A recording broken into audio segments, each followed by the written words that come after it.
आज हम इस वीडियो में जानेंगे कि होम लोन लेने से पहले आपको किन किन बातों के बारे में जानना चाहिए। होम लोन एक होम बायर की प्रॉपर्टी बाइंग जर्नी में एग्जैक्टली कहां प्लेस होता है।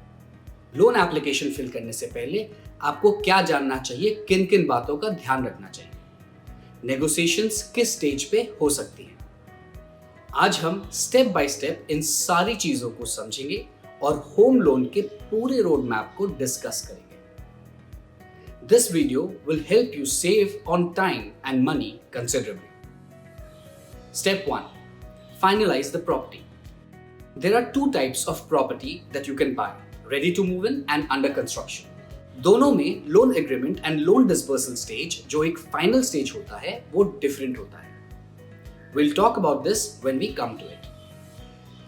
First stage में अगर आप 100% कैश में अपनी प्रॉपर्टी नहीं खरीद रहे हैं तो आपको होम लोन की जरूरत पड़ेगी। So finalise your property and get set for loan shopping. Step 2, filling up loan application. Once you have finalised the property, home buyers को लोन एप्लीकेशन फिल करना पड़ता है। इसके लिए ideally home buyers should enquire about the various offers, home loan interest rates and documents required.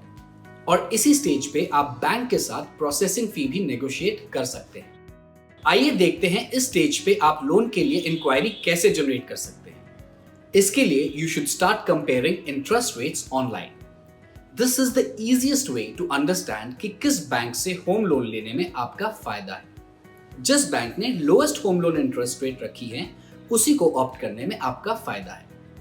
इसके बाद nearest bank branch या bank के वेबसाइट पे इंक्वायरी जनरेट कर सकते हैं। इंक्वायरी के दौरान आप बेस्ट पॉसिबल इंटरेस्ट रेट भी नेगोशिएट कर सकते हैं। Many home buyers do not know that home loan interest rate is negotiable.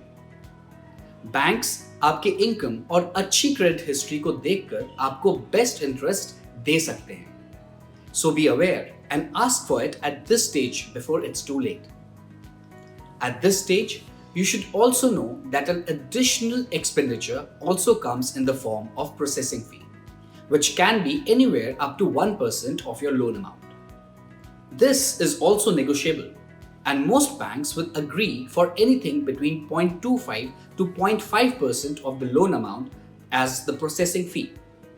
आपको कुछ अमाउंट बैंक द्वारा किए गए ड्यू डिलिजेंस के लिए भी पे करना पड़ेगा। ऐसा भी हो सकता है कि आपके प्रोसेसिंग फी को बैंक्स थोड़ा कम करके ड्यू डिलिजेंस के लिए हायर फी चार्ज कर ले। इसलिए it is important that you clarify this early on to avoid spending more than your budget permits.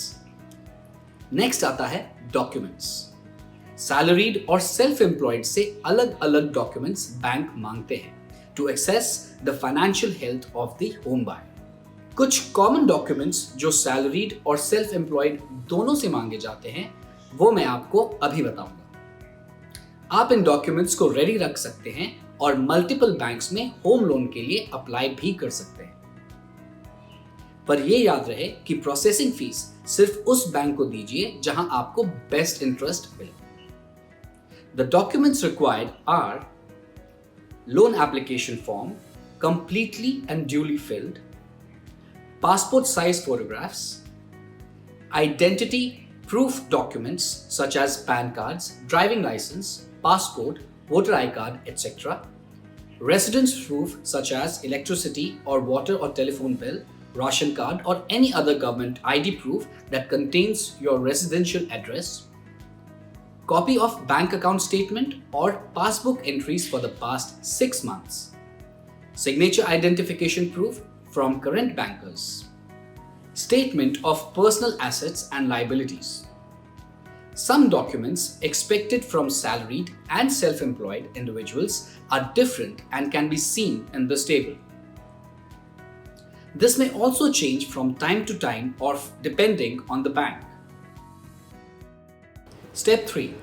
Bank's due diligence. Banks बिना ये जांचे कि आपका फाइनेंशियल बैकग्राउंड कैसा है, क्या आप बैंक को रीपे कर सकते हैं, आपकी प्रॉपर्टी की legal status, field investigation and other details verify किए बिना आपको लोन नहीं देंगे। सो लोन एप्लीकेशन भरने के बाद नेक्स्ट स्टेप बैंक द्वारा की जाने वाली ड्यू डिलिजेंस होती है।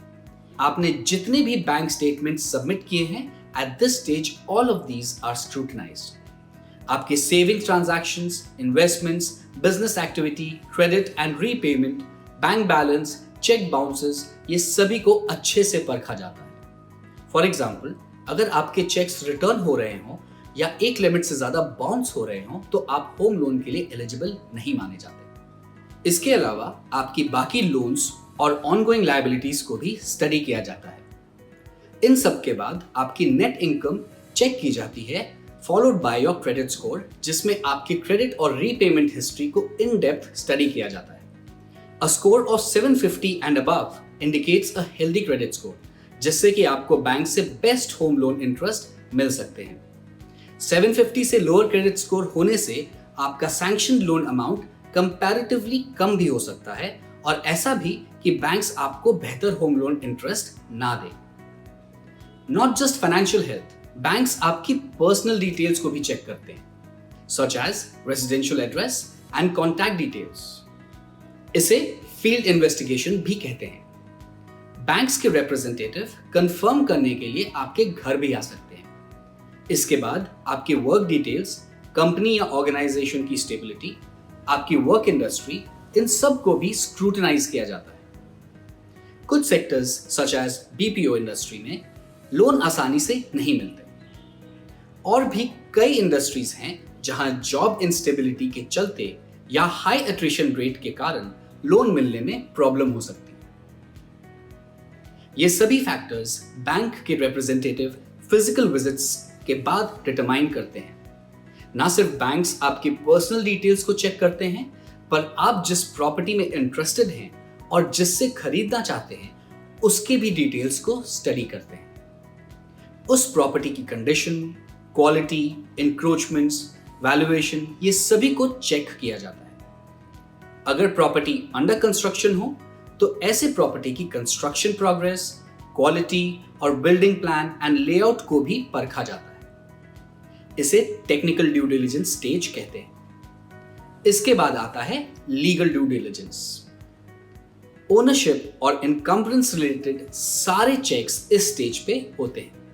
अनएस्टैब्लिश्ड ओनरशिप या अगर किसी थर्ड पार्टी का क्लेम हो इस प्रॉपर्टी पे तो बैंक्स लोन अप्रूव नहीं करते। This is also one of the reasons why taking a home loan is beneficial in many ways. Banks check the entire title deed, possession certificate, sale agreement, etc. इसके बाद आप निश्चिंत होकर property खरीद सकते हैं। अंडर कंस्ट्रक्शन प्रॉपर्टी में भी banks land ownership, allotment letter, builder buyer agreement, project approval documents etc. Check करते हैं। Step 4. Estimating your credit worthiness and loan eligibility.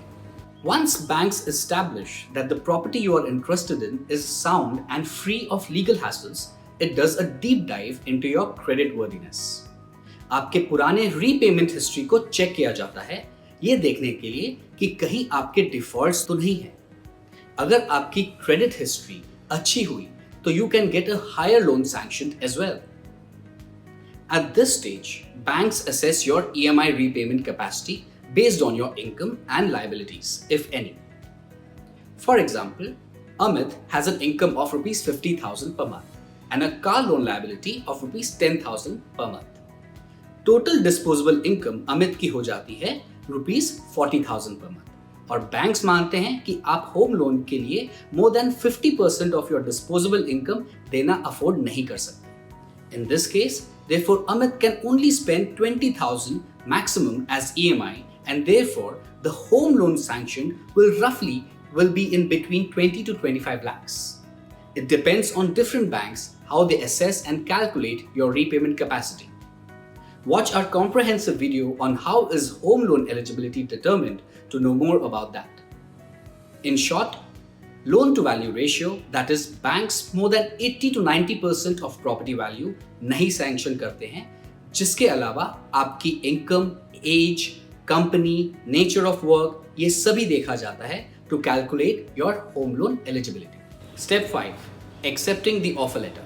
After various checks, banks आपको एक फाइनल लोन अमाउंट बताता है और आपको ऑफर लेटर भेजता है।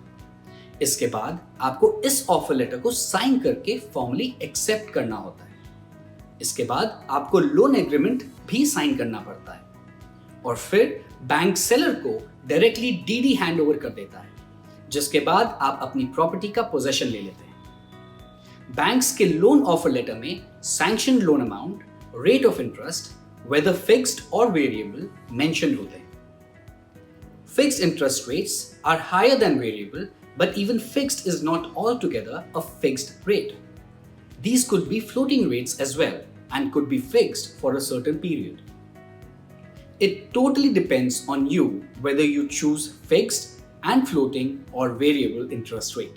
Offer letter में tenure, number of EMIs to be paid, mode of repayment whether post-dated checks या electronic clearing, schemes availed such as प्रधानमंत्री आवास योजना और बैंक ऑफर्स एटसेट्रा, ये सभी ऑफर लेटर में मेंशन होते हैं। इसके अलावा इस ऑफर लेटर की वैलिडिटी और टर्म्स एंड कंडीशंस भी मेंशन होती है। होम बायर्स से एक्सपेक्ट किया जाता है कि वो ऑफर एक्सपायरी से पहले साइन करके अपना एक्सेप्टेंस क्लैरिफाई करें। आप ऑफर लेटर एक्सेप्ट करें इससे पहले ये चेक कर लें कि आप सारे डिटेल से सहमत है कि नहीं, specially the home loan sanction amount. अगर आप अपने सोर्सेज से कुछ अमाउंट अरेंज कर सकते हैं तो आप बैंक से सैंक्शन अमाउंट रिड्यूस भी करा सकते हैं। Loan agreement is the next step. All borrowers need to sign it in case of joint home loan. अगर आपने पोस्ट डेटेड चेक्स से रिपे करने का ऑप्शन चूज किया है तो इस स्टेज पे cheques equivalent to the loan amount collect कर लिया जाता है एज सिक्योरिटी। अगर आपने अंडर कंस्ट्रक्शन प्रॉपर्टी परचेज की है तो प्रोसेस स्लाइटली डिफरेंट हो सकता है। ऐसे में एक ट्राइपार्टाइट एग्रीमेंट साइन किया जाता है between the bank, the borrower and the builder. Under construction property के केस में loan disbursement stage of construction के हिसाब से रोल आउट होता है and is paid directly to the builder and all the original documents are collected from you by the bank. Ready to move in property के case में sale deed sign होती है और जिस दिन साइन होती है डीडी डायरेक्टली हैंड ओवर कर दिया जाता है सेलर को। इससे पहले बैंक चेक करते हैं कि आपने डाउन पेमेंट किया है कि नहीं और सेल डीड सब रजिस्ट्रार ऑफिस में रजिस्टर हुई है कि नहीं। Even in ready to move in properties bank सारे ओरिजिनल प्रॉपर्टी पेपर्स को ले लेती है। So do keep photocopies of all the documents that you have submitted in the bank. We hope you liked this video, and for more such videos, stay tuned in to Housing News.